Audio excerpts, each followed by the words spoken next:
We've thought about the value of a placement, so let's continue by thinking about why a mentor is needed. So the objectives for this session are that at the end of it you'll be able to assess the value of a mentor for a placement student, define and describe the role of a mentor, and examine the advantages and disadvantages of being a mentor. In this exercise, write down what you think a mentor is and what they do. Here is the definition from Megginson and Garvey. Their definition is a relationship between two people with learning and development as its purpose. Here's another definition. Mentoring is a development partnership through which one person shares knowledge, skills, information and perspective to foster the personal and professional growth of someone else. We all have a need for insight that is outside of our normal life and education experience. The power of mentoring is that it creates a one-of-a-kind opportunity for collaboration, goal achievement and problem solving. And here are two more definitions. A mentor is a professional person who is a wise, experienced, knowledgeable individual who either demands or gently coaxes the most out of the mentee. And then that mentoring is offline help from one person to another in making significant transitions in knowledge, work or thinking. Offline meaning in this case that the mentor is not the client's line manager. So what roles does a mentor take? A mentor takes on many roles, and the most usual ones are as a coach, a sponsor, a networker and an advisor. We'll investigate each one later, but the coach role is to help the student learn most from their experience. The sponsor is to promote the student and use all their strengths. The networker is to put the student in touch with people that can help them the most. And the advisor is to pass on their knowledge and experience to help the student learn. This exercise is to help you think about why have a mentor for a placement student. So write down what your answers are at the moment. Here are some example answers which you may have thought of, and I'm sure you'll have many more thoughts too.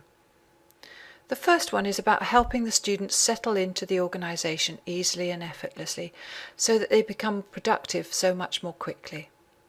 The quicker the student settles in, the quicker they can be part of the team and start on the work that will add value to the organisation. Linked to this is about someone that the student can go to find out about the unwritten rules about the organisation and who is who.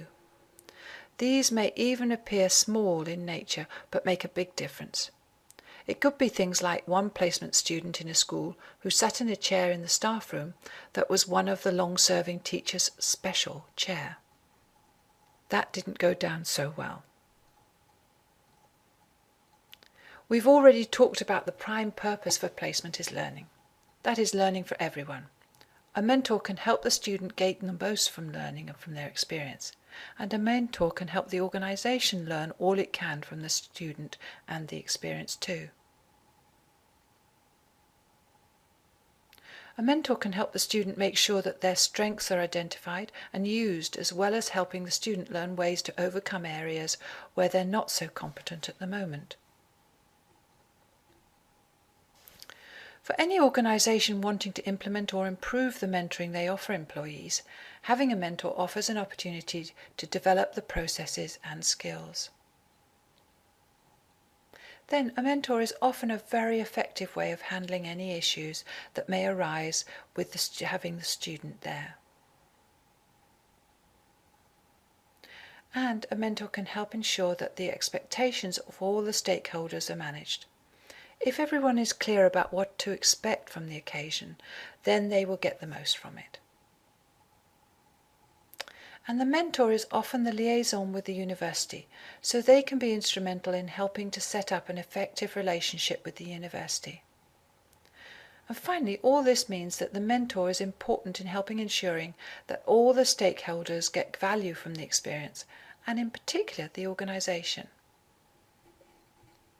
So now you might want to think about what are the benefits for you to be a mentor.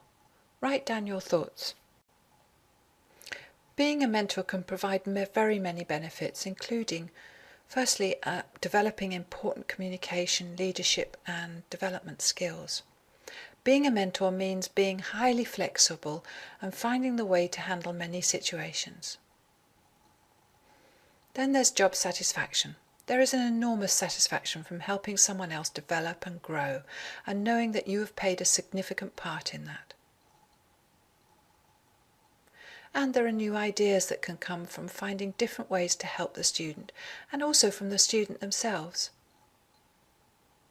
The mentors often claim great benefits from their links with the university. There are many unexpected benefits such as networking, finding business partners, up-to-date research, and so on. Then a workplace student can help the mentor and or the organisation achieve its objectives. So with the project that they complete, that can help you achieve your objectives. Mentors can benefit from getting to know the student well, and thereby finding out whether they would be helpful as a future employee. And lastly, through completing this module, the mentor can acquire credits towards a qualification. Here's an exercise to help you in your planning of becoming an effective mentor. Identify what you want to achieve from being a mentor, that is, your outcomes. Then identify what action you will take to achieve your outcomes. Write down what are your learning and development needs to become a mentor. What skills do you have in coaching, sponsoring, networking and advising already? What skills would you like to enhance? And how will you meet those learning and development needs?